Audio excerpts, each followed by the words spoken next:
So I was watching the X Zone TV channel last night when I was abducted by aliens, and they kept repeating to me over and over again, simultv.com, simultv.com. What's simultv.com? That's what I asked them. They had it written on the side of their UFO. How do you spell that? UFO. No, I mean simultv.com. simultv.com. simultv.com. Right. simultv.com. Interesting that you were abducted by aliens in a simultv.com UFO last night. Oh, yeah? Yeah. Now that you mention it, I remember now last night I was awakened from a deep sleep. My great-grandmother was standing there. She said she'd come from the hereafter to tell me about simultv.com. She even spelled it out for me. simultv.com, sonny boy. simultv.com. simultv.com, sonny boy. Wow. Yeah. Guys, you'll never guess what my psychic guru just told me. simultv.com. Exactly. Are you guys psychic too? Of course. We all know about simultv.com. simultv.com.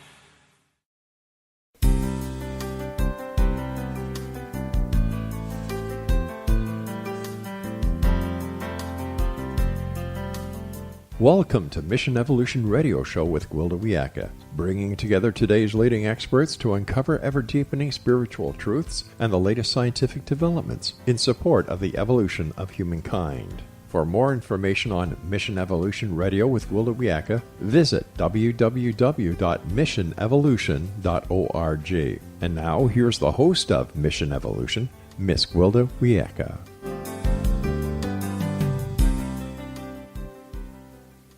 Hello, dear friends, and welcome to Mission Evolution Radio Show, where we share innovative thoughts and explore deepening truth in support of the path to unity and enlightenment.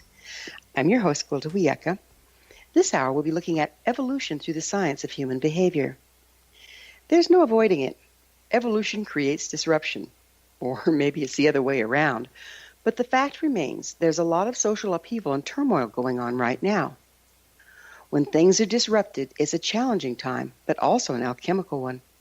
There's never a better time than when all the components of a system are thrown up in the air to restructure it into a more user-friendly form.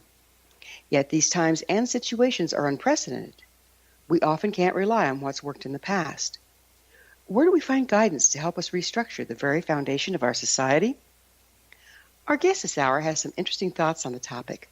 With us to discuss evolution and the science of human behavior is Dr. Anthony Biglan. Anthony is an award-winning leader of worldwide efforts to evolve a more nurturing society. His work on the book The Nature Effect, How the Science of Human Behavior Can Improve Our Lives and Our World, earned him the Award for Scientific Translation from the Society of the Advancement of Behavioral Analysis in recognition of his contribution to public understanding of the power of behavioral science. His website, TonyBiglan.com. Anthony, thanks for joining us on Mission Evolution. Happy to be here. What's your educational background? Well, I got my PhD in social and organizational psychology from the University of Illinois, but within about a year I decided that I wanted to get training as a clinical psychologist. So I did that, did an internship in clinical psychology, and essentially became a clinical psychologist. But then in the 1980s, I started doing prevention research and first of all focused on cigarette smoking and preventing young people from smoking. And that got me into a public health orientation where the interest is not simply in helping individuals, but actually changing the prevalence of a problem in the entire population. And one thing led to another, and I've gotten into the way in which corporations have evolved, the way in which corporations have evolved harmful practices. And I'm currently writing a book on evolving a more nurturing form of capitalism, which was actually just what I was working on when we broke to have this interview. Yeah. Well, if there's anything needed, that would be it, right? I think so. I think that we've learned an enormous amount about human behavior in the last 50 years. And an evolutionary perspective is relevant to everything we've learned because basically human behavior is itself an evolving process. But we've got to figure out how to find a form of capitalism that ensures the well-being of people and that minimizes harmful practices. Somewhere along the line, we kind of took a left turn, didn't we, as far as making money the almighty and the person is expendable? Yes, I think it really is the result of advocacy for the view that if each person simply pursues their own economic well-being, it will necessarily benefit everyone. That's been a fundamental assumption of free market economics. And I think over the last 50 years, it's become particularly promoted in society. There's a good deal of history on that, such that people felt like if they were making a lot of money, they must be doing something good, and so get out of my way. Government's bad, regulation's bad, and so on. The first 6 chapters of my new book walk through 6 industries that have evolved practices that are harmful to people and that haven't been adequately regulated. Fortunately, there seems to be quite a few people out there advocating a real shift in the way business is approached. Are you familiar with any of those? Yes, there are 2 in particular in the business world. One is the conscious capitalism movement, and the other is the B Corp movement. And both of those are taking the position that corporations, companies, businesses should really think about themselves as having 4 constituency. Certainly their customers and their investors, but also their employees, and lastly, the society as a whole. And I think that to the extent that we can get those values adopted widely, we will start to rein in the excesses of industries such as the tobacco industry that leads to the deaths of 450,000 people a year in the United States alone, or the financial industry that's not regulated the way it was for most of the last 50 years. Right. It seems like we can go on this scale from over-regulating to under-regulating and back again, but I'm with you. I think we need to rein this thing in a little bit so it serves everyone. I agree. Yeah. So what exactly is human behavioral science? Well, science has been working on a lot of problems for the last 300 years or so and made an enormous amount of progress on physical sciences, but it's really only in the last century, and in particular the last 50 years, that we've applied scientific principles to understanding human behavior. And I would argue that we've learned more in the last 50 years about human behavior than we understood in the last 10,000 years. Where to start? Maybe start with the development of children and the conditions that ensure their successful development or lead to the development of problems. We pretty much nailed it in terms of the environments that help children develop or that lead them to develop all kinds of problems. How old is the behavioral science, human behavior? Well, it began at the beginning of the 20th century. Some of the highlights were the development of behaviorism, but there's many different strains of it, and I think it's only in the last 20 or so years that all those different strains have come together to have a sort of unified understanding of how children develop, how human behavior evolves, and what people need to thrive. Does it vary greatly from society to society? Well, in my experience in most of my career, up until maybe the last 20 years, it would seem to be only in the United States there was much behavioral science going on. But now it's worldwide. There are competent behavioral scientists in virtually every developed country and a lot of less developed countries. Can we predict human behavior through the science? Oh, to a great extent we can, yes. What would you like me to talk about? Well, let's avoid the doom and gloom, right? Well, actually, since most science is focused on trying to solve problems, that's where you get the doom and gloom. Because, the first things that have been studied are how kids develop problems. And we know that if a child is in an environment where they're not cared for, where they're threatened, where they're in stress, they're on a pathway to significant problems in their lives. So we can predict the outcomes of poverty, the outcomes of criticism, of punishment, of neglect. And those are the things that we've gotten good at trying to reduce. Do you see us as having an opportunity to evolve as a society at this time? Well, of course, society is evolving, whether we like it or not. And I, as an American, I would say at the present time, in the last 50 years, American society has evolved toward, as you pointed out, more focus on self-aggrandizement and wealth accumulation and so on. And what I'm trying to do with the new book I'm writing is to not only describe what happened over the last 50 years, but also to show how that could be significantly improved, how we could have a society that's far more nurturing of every individual. And we so can... Go ahead. No. You're working on the basis of figure out what got us where we were so we can figure out how to get where we want to go? Precisely. That's exactly what I'm doing. Nice. What are the challenges we face in the continuing human evolution? Well, we're certainly faced with some formidable problems, climate change being first and foremost. I'm in Oregon, just north of California, where the fires in the last week are devastating. I was just shocked that there was a huge fire in November. That's never happened before. So, we have huge challenges. But I think that we also have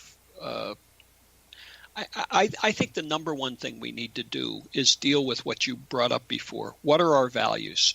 Do we want a society in which most people have all of the conditions they need to thrive? Or we'll have to get on values on the other side of a short pause.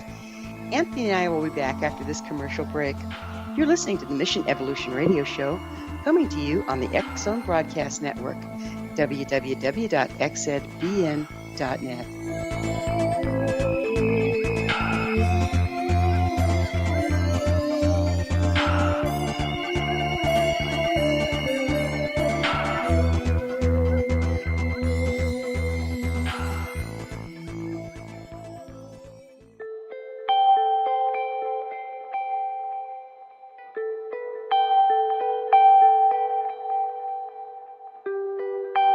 It's hard to listen to the news without realizing we're living in volatile, unprecedented times. Yet never has there been such an opportunity to transform the human condition. As old structures fail, where can we find the guidance to co-create a better way?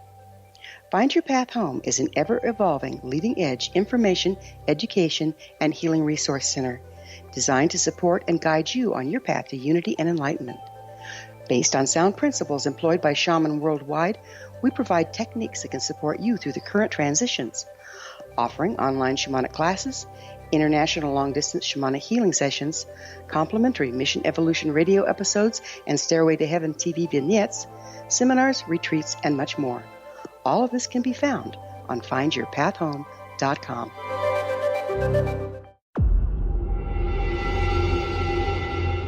Whether you're a skeptic or a believer, join me, Rob McConnell, as together we'll investigate the world of the paranormal and the science of parapsychology here on the X Zone Radio TV show on XZBN and the X Zone TV channel on Simul TV. Since 1990, the X Zone Radio TV show has been the place where people dare to believe and dare to be heard.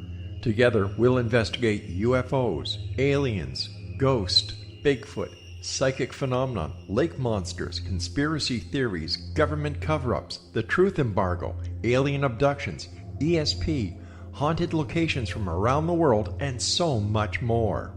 With over 28 years of broadcasting and more than 4,500 individual guests, the X Zone is truly a place where fact is fiction and fiction is reality, as evidenced by the credibility, integrity, and professionalism of the guests that we bring to our international audience. If you have seen a UFO, had a close encounter, seen a ghost, Bigfoot, lake monster, or a story that you would like to share or have investigated, contact me, Rob McConnell, by sending me your email to xzone@xzoneradiotv.com, or you can call toll-free 1-800-610-7035, extension 143, and on Skype, X-Zone Radio TV.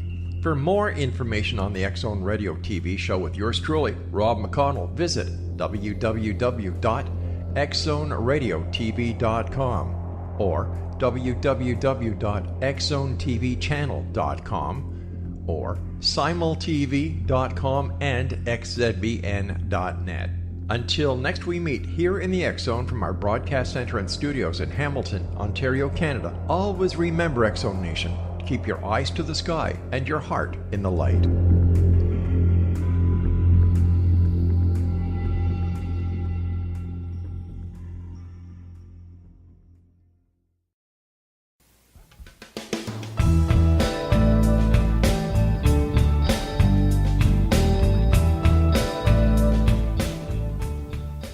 Welcome back. This is Mission Evolution Radio, dedicated to unification and evolution of consciousness. Remember, past episodes are available on our website, missionevolution.org. For leading-edge evolutionary information, tools, and classes, visit the website. I'm your host, Gwilda Wiyaka. Our guest this hour is Dr. Anthony Biglan. His website, tonybiglan.com. Tony, we were just starting to talk about values. Would you mind continuing? Well, what I was saying is that I think that that we have a choice. We can continue to pursue essentially self-aggrandizing values where we say each person pursuing their own economic well-being will be fine for everyone else, which is simply not the case. Or we can embrace values that have to do with ensuring the well-being of every person. And I think that really, if we're going to evolve a society that speaks to those values, we're going to have to understand how every sector of society can change.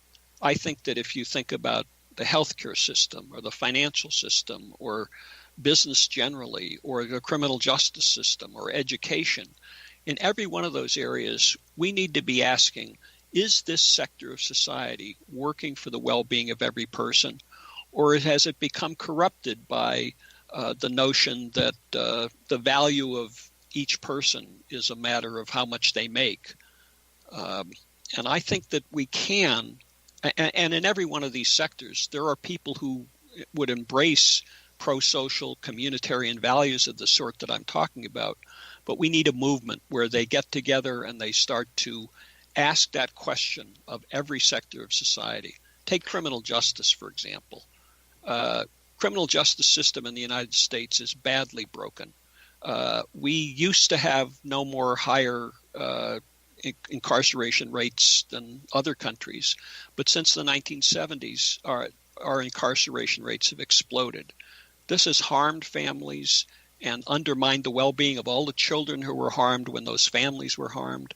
And the criminal justice system hasn't operated according to the principles of trying to ensure that people who violate the law are rehabilitated in ways that they no longer violate the law. And so we have high levels of recidivism. We have a privatization of the prison system, which leads to companies that actually have a stake in having people in prison. So you can see that there are many ways in which we need to reform the criminal justice system so it's focused on reducing crime from happening in the first place and from rehabilitating people who do commit crimes. Well, the medical system is another prime example that it got so monetized in a way, because it used to be, every doctor goes into medicine and every nurse wanting to serve, wanting to help. And boy, when I see the stress these people are underneath because of the restrictions of the insurance companies who are trying to watch out for their bottom line more than they are human beings, it's terrifying. ER room nurses work 12-hour shifts. The doctors are having to see so many patients. They're missing stuff. They kick you out of the hospital before you can even walk. It's just really changed in the last, I'd say, 50 years. There you go again. And we really need to turn it around. How can we get what's needed in there to do that? Oh, you've pressed a button. I'm actually very much focused on the social determinants of health. So we spend about $2.5 trillion a year on healthcare in the United States. And that is about 17% of the gross domestic product of this country.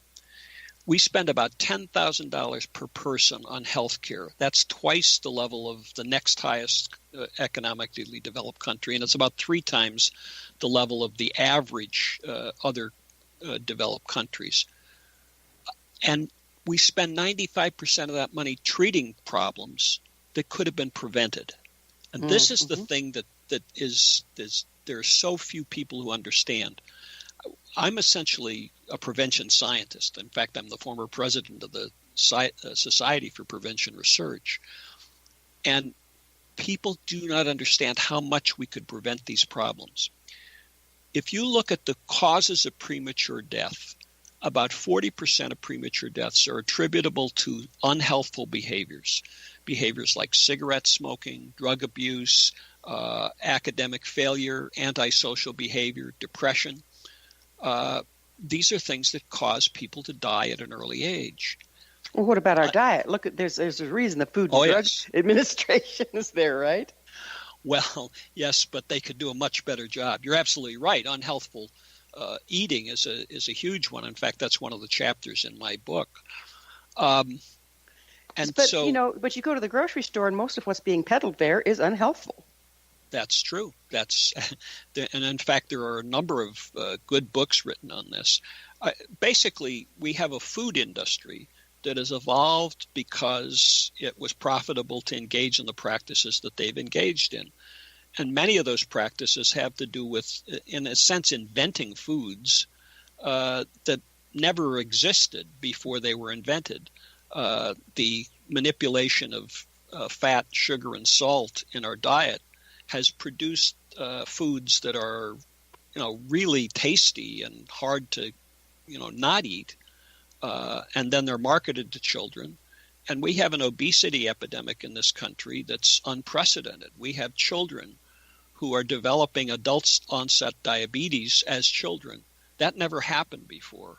And it's directly due to the marketing of unhealthful foods to children. It's really reached epidemic proportions, hasn't it? It has indeed. Yeah. How can how can what you learned in behavioral science start to intervene in this? Well, in a lot of ways, there are certainly things that could be done with individuals to help them change their lifestyles, to change their physical activity, their eating habits, their substance use habits, and so on. But, I was an expert witness in U.S. versus Philip Morris et al. In 2005. And that was a lawsuit against the tobacco industry for marketing cigarettes as though they were healthy and marketing them to teens by convincing teens that they'd be popular if they smoked particular brands of cigarettes. And that has resulted in the deaths of about 20 million people in the last 40 or 50 years. And so one of the things we need to do is change marketing so that these harmful substances aren't being marketed to children. My expertise that I testified in U.S. versus Philip Morris et al. Was specifically on that, the degree to which the tobacco industry has been very successful in convincing young people that if they smoked, they'd be popular and so on. I still remember those, the Marlboro Man and all that fun stuff. But they're doing the same thing with food. It takes us back to the media and to marketing, to advertising that's being pretty darn irresponsible at this point. How can you intervene with that process? Well, it ain't going to be easy, and it's going to take a while. But I think we need a movement in this country that starts with the question of, do we want every person to be healthy and live a long and healthy life? And if you say that, and that's your North Star, then you're going to start to look at all of the practices that are harmful to people's well-being, and we're going to regulate industries in terms of their harm. That's again my new book on evolving a more nurturing form of capitalism. Yeah, you're kind of going up against the big brother, though, aren't you? The one where all the money is to fight back. Yes. In addition to evolving manufacturing and marketing practices that have been profitable to the industry, they have developed lobbying practices and public relations practices that have sort of mesmerized Americans into thinking that government is bad, that regulation is bad, that it harms people, and so on. And they've also gotten good at obscuring knowledge. The tobacco industry was the first to use public relations to convince people that cigarette smoking wasn't a problem. But other industries have adopted the same practices. This is why there are so many people in society who don't believe that science is actually something you can trust. That mistrust was developed by first the tobacco industry, and then the unhealthful food industry, the gun industry, the fossil fuel industry. They all are using the same techniques of trying to get people to not trust scientists. But also, science has been used to, the latest studies show, only be refuted by the next latest studies, and that's what was being used to propagate the artificial fats and the artificial sugars and all this created food. Yeah. Well, in fact, and the evidence that fat was associated with cardiovascular disease was a boon to the sugar industry, because they used that to say, yes, you shouldn't have fat, and they obscured the fact that sugar is in fact a risk factor for cardiovascular disease. And how much are the tests, the very scientific tests, being purchased by the people that want something proved? Well, I'm not sure what you mean. Can you give me an example? Yeah, we're about out of time in this segment, but I'd like to pick up on the other side of how reliable are the scientific tests? Who's paying for them? Are they independent? That sort of thing, because we hang a lot on them. I'd really like to look at it after a short pause. That's Anthony and I will return to our discussion on the other side of this break. So you stay right there. This is Mission Evolution Radio Show on the X Zone Broadcast Network, www.xzbn.net.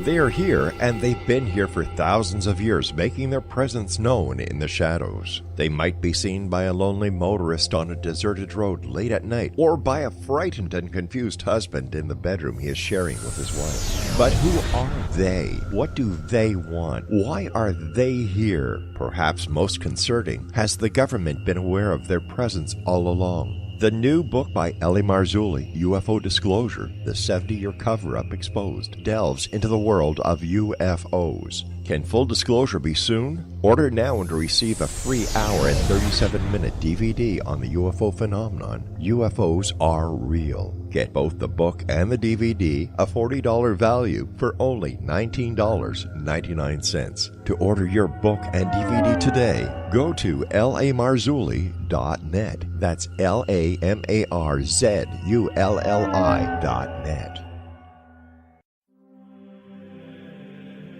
Rob McConnell here, presenting an overview for Nicholas Paul Jennings, author of a fascinating book, Amen. It presents facts revealed by Egyptologists, facts that enable us to understand why Amen is the beginning of creation of God. It provides recommendations for religious leaders of the major religions to unify their beliefs and teach the Word of God. Love one another. Amen informs people how mankind conceived God. It was the Egyptians that developed the concepts of a soul, a hereafter, and Son of God. And finally, after the worship of many gods, they conceived the belief in one universal God, the maker of all there is. For more information, visit www.futureofgodamen.com. That's www.futureofgodamen.com.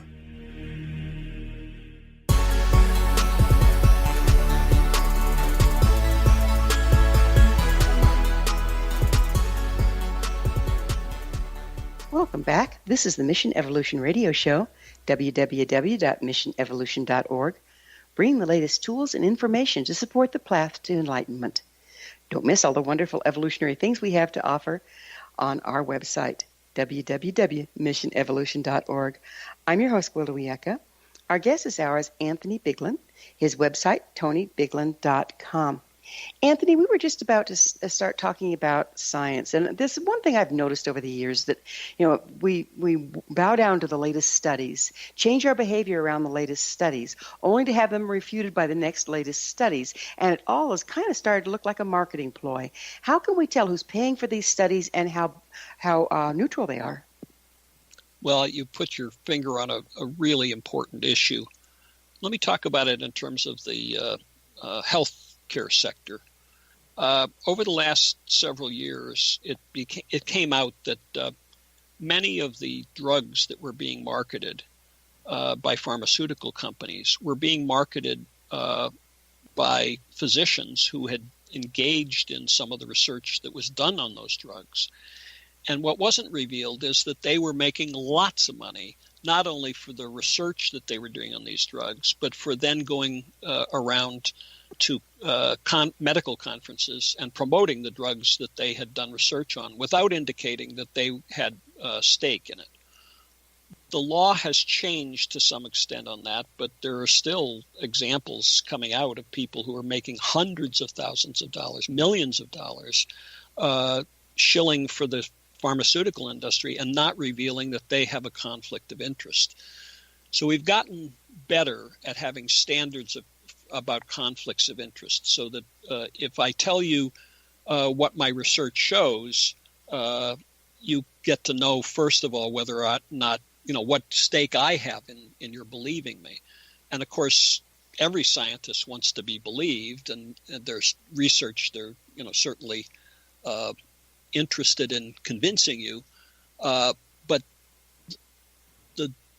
the key thing about science is, if I do a study and I get some finding, somebody else can see if they can replicate it. And if they can't replicate it, my credibility goes down. So science is self-correcting, but we have to deal with the conflicts of interest, and come back to the values we were talking about. If it's really important that I make lots and lots of money, then I'm going to have more motivation to do the kinds of things I've just described. We need to get back to a society where we're all working to do things that benefit other people. Maybe that's enough. I get off that soapbox. So what about the observer effect? Would you speak to that a little bit? I'm not sure what you mean. Well, it's been proven by various studies, of course, for all the good studies are, that the expectation of the observer actually impacts the results of the testing. Have you looked into that at all? I'd have to think about that one. Certainly, what we expect affects our behavior. And if you're thinking about placebo effects, there are clearly placebo effects. A placebo effect is, if I'm trying to see if a drug works, I may give you the drug, or I may give you a pill that looks exactly the same but doesn't have any active ingredient. And in that way, we can see if it's actually the active ingredient that makes a difference, or just the fact that I gave you a pill and told you it would work. Yes, human behavior is an interesting thing, isn't it? I mean, that we can actually change our health based on what we believe we're taking. Yes. Yeah, pretty strange. On a little different topic, you emphasize the importance of nurturing environments. What do you mean by a nurturing environment? Well, I think there are 4 basic characteristics of environments that nurture people. One is that they minimize toxic biological and social conditions. Toxic social conditions like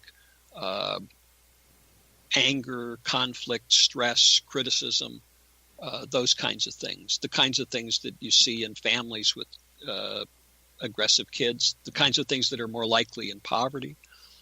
But also toxic biological conditions like high levels of airborne lead or high levels of omega-6 in the diet. These are proven harms especially to children. The second thing in nurturing environments is that they richly reinforce all kinds of pro-social behavior. And when I say reinforce, I'm not talking about M&Ms and stickers. I'm talking about listening, caring, respecting, joining people with interest, warmth. These are the things that really nurture people's development. And the third thing is that we need to limit opportunities and influences for problem behavior. Opportunities like kids home alone after school without adult supervision, where kids can get into lots of problem behaviors, but also influences like the marketing of cigarettes, the marketing of guns, the marketing of unhealthful foods, the marketing of alcohol. If we can limit those influences, we'll limit the number of young people who get started in doing these things. What about the nurturance of adults? That's good too. I think one of the things we need to do is address the problems of economic inequality and poverty, especially in this country. We have about we have one of the highest levels of family poverty of any developed country. We also have the highest levels of economic inequality of any developed country. And both of those are things that undermine the well-being of adults. Let me talk about economic inequality, because that's one that you might not have heard as much about or thought about. We have a very high level of economic inequality, and it harms just about everybody in society. And this is the interesting thing about it. It's not just the poorest people in an unequal country that suffer. It turns out that people, even up to fairly affluent people, have higher levels of stress and higher levels of, and actually live shorter lives in unequal countries. And the reason is that there is greater social stress, there's strain, there's status differences. So I may be, fairly affluent, but there's always somebody who's more affluent, and people have more stressful interactions in unequal countries. So that's. Don't we also see the alternative? I mean, the raise in homelessness and all this stuff. But for the grace of God, there's goes I. If I don't stay on top of the pile. That's true, and those are stressors for people. Interactions with people who are angry, upset, hurt, feel disrespected. The divisions in the United States currently are at historic levels. And that's one of the things I address in the evolving more nurturing capitalism, is that we need to reduce that divisiveness. We need to increase respect, compassion, and caring for other people. I've got a friend who's started a kindness effort here in Eugene, Oregon, where we're trying to actually increase the degree to which people are being kind to other people. It's a simple thing, but it can reduce stress. And stress is a major factor in cardiovascular disease. It shortens people's lives. But that competition is huge in stress, isn't it?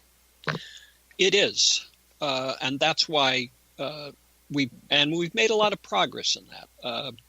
Research on marital relations, for example, over the last 40 years or so has helped us to find ways to help couples replace their use of coercive interactions with much more caring, much more patient kinds of interactions. So we really can help people to abandon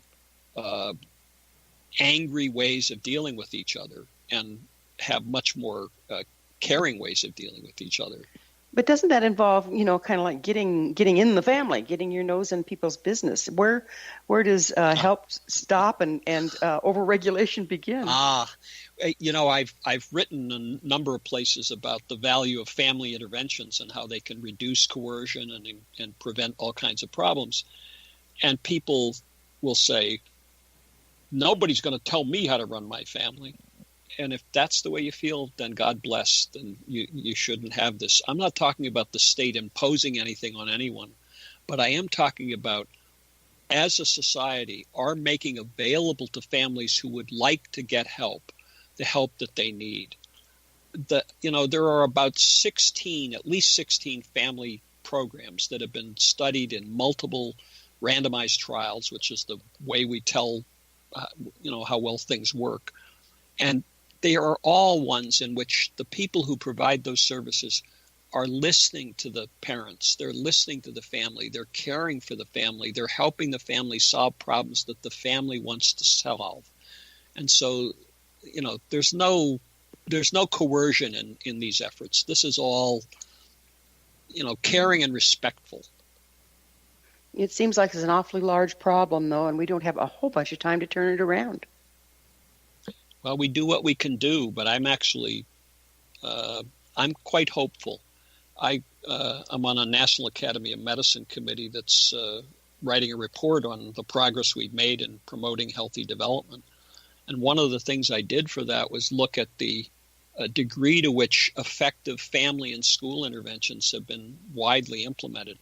And I can tell you that there are millions of people around the world who have already benefited from these programs.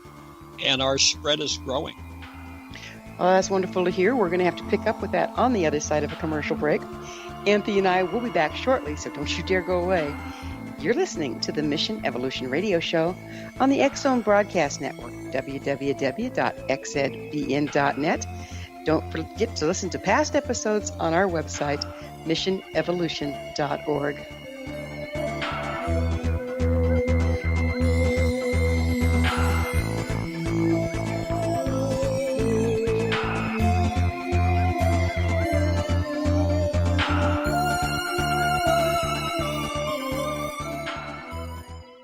You have heard of the X-Zone? Now watch it on Simul TV, plus 500 video games, live TV channels, free video on demand, worldwide, and more. Does this sound like tomorrow's television? Well, it is, but you can have it today, right now. It is Simul TV. Simul TV offers what the others only wish they could provide. 15 exclusive channels like X-Zone, Sci-Fi, and Horror. We are worldwide. No other provider offers that. 500 built-in video games. No need to have an extra expensive system. We have them included. Free video on demand. Live streaming events from around the world. Interactive online network, and much more. Tomorrow's TV today. Simul TV. Sound too good to be true? Well, it's not. You can have Simul TV today. Sign up at simultv.com. Do it today.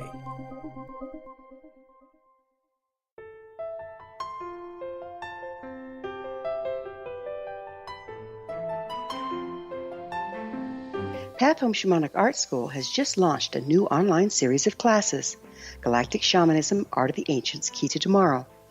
In these classes, composed and taught by Path Home founder and director Gwilda Wiyaka, you'll learn practical shamanic skills to support your daily life, such as how to build a medicine wheel to access the power of the earth, perform a shamanic journey, create sacred space in which to live and work, empower your life with totem animals, elementals, and fairy folk, and learn the art of accurately reading signs and omens. These tried and true skills are the key to living a powerful, productive life.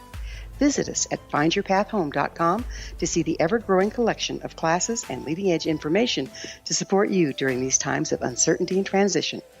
All can be found at findyourpathhome.com. They are here, and they've been here for thousands of years, making their presence known in the shadows. They might be seen by a lonely motorist on a deserted road late at night, or by a frightened and confused husband in the bedroom he is sharing with his wife. But who are they? What do they want? Why are they here? Perhaps most concerning, has the government been aware of their presence all along? The new book by rel-mar, UFO Disclosure, the 70-year cover-up exposed, delves into the world of UFOs. Can full disclosure be soon? Order now and receive a free hour and 37-minute DVD on the UFO phenomenon. UFOs are real. Get both the book and the DVD, a $40 value, for only $19.99. To order your book and DVD today, go to rel-marzulli.net. That's LAMARZULLI.net.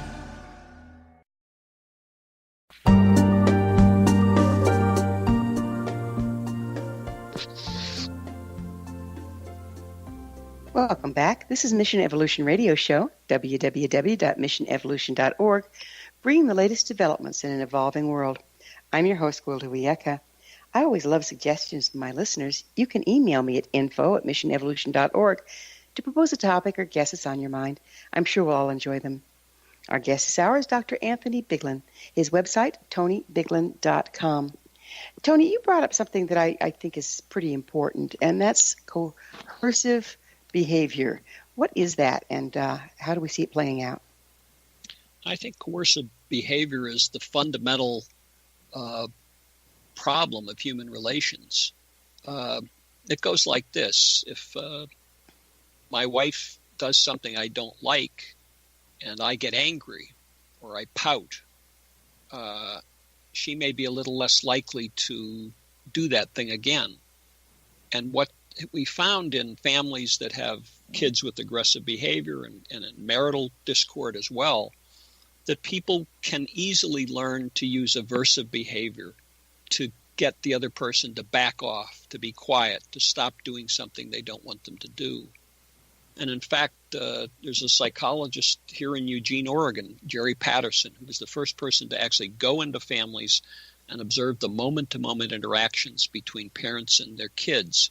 And what he discovered was that in families with kids with aggressive behavior, that everybody was pretty good at using aversive behavior to get other people to stop doing things they didn't want them to do or to do something that they wanted.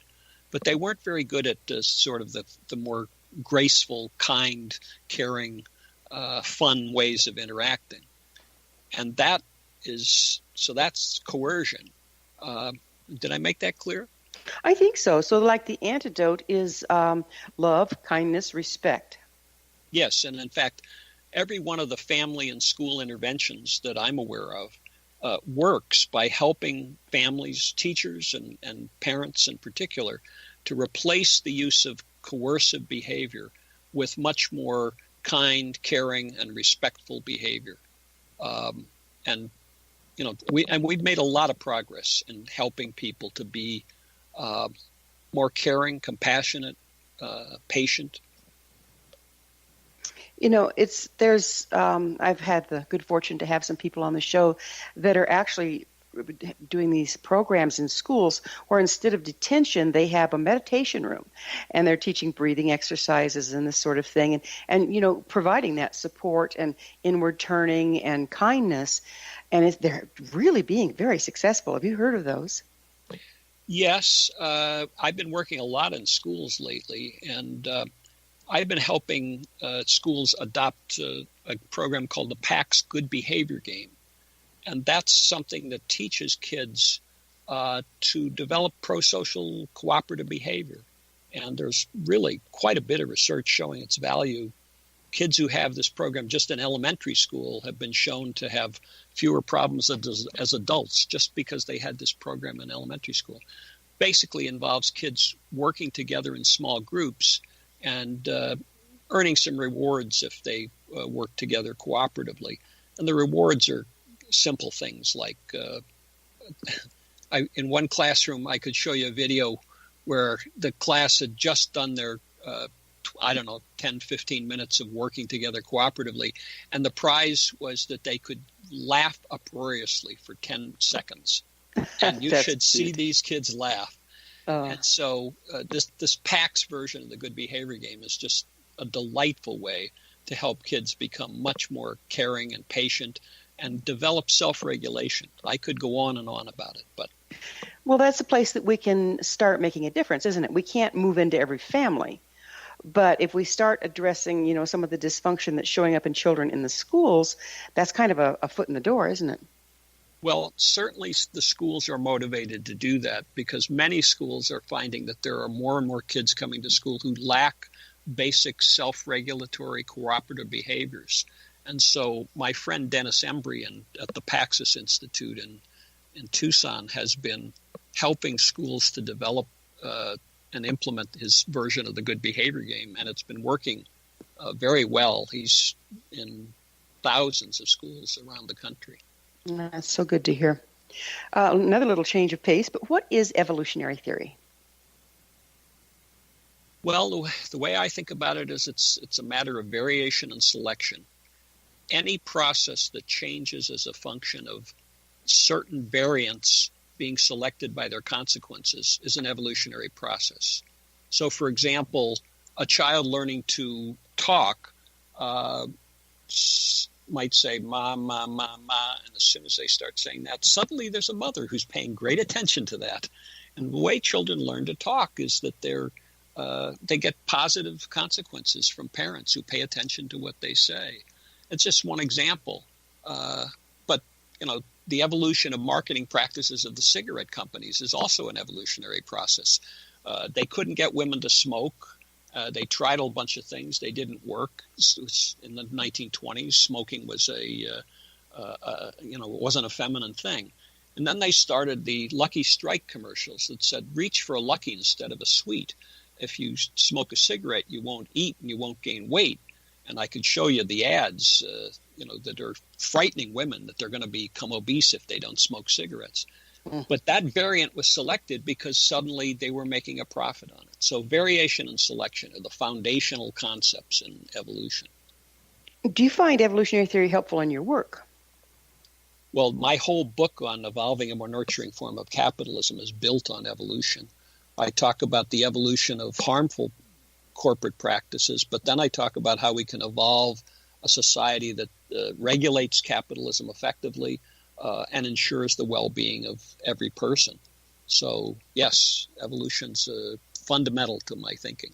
And, it seems like a lot of us are really, really ready for some pretty drastic changes because where things are going right now, you can look out there, like you say, and you can predict where it's going, and it's not going in a good way. Do you see that there is much more receptivity to this way of thinking than there has been in past times? I think there is. And, I have a second website called values2action.com. And I'm just getting started on it, but I'm inviting people to come to that website and they can get information about the way in which we can change things. I think that a virtually unprecedented movement is needed in society. And one of the chapters in my new book is how you can, and in fact, if you go to Values to Action, you can get a PDF that gives advice on how to deal with the stresses involved in the troubling status of current U.S. life, and how you can take action to begin to move toward the changes that we need. I think we need every person to get involved. What difference can behavioral science make in our current condition? Well, we can teach people principles of psychological flexibility, which involves being clear about your values and taking steps to move in the direction of your values, even when your mind is telling you that it can't possibly work and that you don't have the skills that you need, or you're afraid or anxious. Thousands and thousands of people have begun to understand how they can become psychologically flexible in living a pragmatic life to pursue their values, not because they got rid of anxiety or because they got rid of depression, but because they were willing to have the thoughts and feelings that they had and move toward their values. That's something that's been really important and is I think, foundational for the changes we need in society. But, how many of us really know what our values are? I mean, we're all so busy trying to pursue the almighty dollar. Many people don't even know what their values are. Well, take a piece of paper and a pencil and think about what are the most important things to you. And you're right, we don't often think about those things. But I trust people to come up with positive values. I've asked people all over the world to tell me what they want to have in their lives. And they come up with the same kinds of things. They come up with kindness, caring, compassion, innovation, fun. I trust people. They want good things. We just need to help them come together around the pursuit of those things. And you're right. We need to convince people that the answer is not to get more goods, to get more money. And in fact, there's research on that shows that people who have materialistic values are actually less happy than people who are pursuing communitarian values like caring for other people and growing as a person. What's your vision for the future? Here's what I have in mind. I want to recruit people to this Values to Action website, read my book, and I want them to join me in reforming every sector of society in the way I was talking about earlier in this program. I think that we can have a cadre of people, a growing number of people who say, no, the first thing I want to know about this sector of society or this part of the world that I live in is, are we focused on ensuring that every person has the things that they need to live a productive life in caring relationships with other people? Let that be our clarion call. We can do this. I like to say, so what percent of the population is the 1%? It's not a trick question. They're only 1%. Well, it's hard. It's hard to believe, Anthony, but we are out of time. Thank you so much for coming on the show. I'm delighted to have been on it. Thank you for asking. Mm-hmm.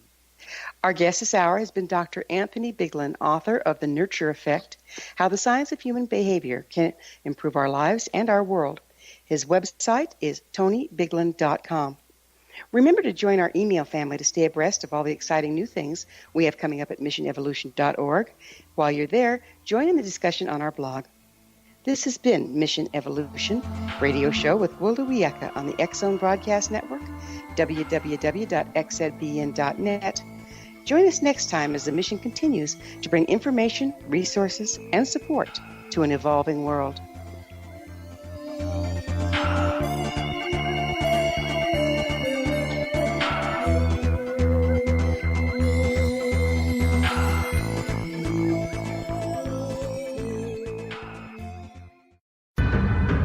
If you are looking for a safe, zero-calorie natural option to the harmful artificial sweeteners on the market today, Just Like Sugar is what you're looking for. Just Like Sugar is a wonderful natural alternative for those health-conscious people who choose a calorie-restricted diet with a great, pure, sweet flavor that tastes just like sugar. Just Like Sugar is a great natural option for people suffering from diabetes and may be useful in restricted diet programs where standard sugars are not allowed and does not cause a laxative effect of some other sweeteners.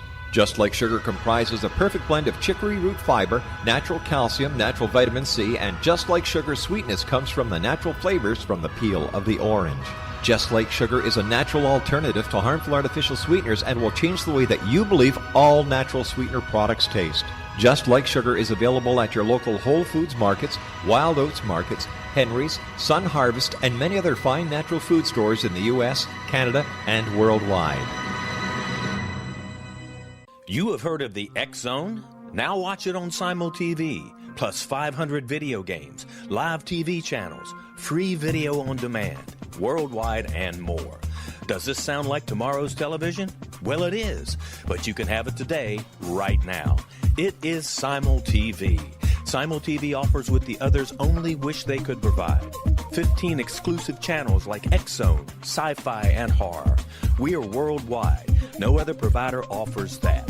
500 built-in video games. No need to have an extra expensive system. We have them included. Free video on demand. Live streaming events from around the world.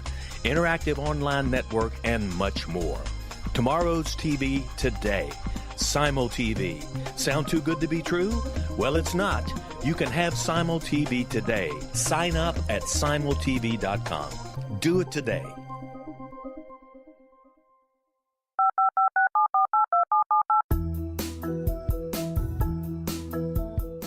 Did you know that when you're on the road with limited data or Wi-Fi, you can still listen to the X-Zone Radio Show with Rob McConnell, The Science of Magic with Gwilda Wiyaka, X-1, Dimension X, Space Patrol, and every minute of the X-Zone Broadcast Network by calling 213-401-0080, courtesy of Audio Now. No smartphone, app, or internet needed. It saves your data plan, and it's free if you have unlimited minutes. Call 213-401-0080 to listen on any phone, anytime, anywhere. Remember 213-401-0080 for the best of the paranormal, parapsychology, and sci-fi radio programming anywhere, 24/7, 365.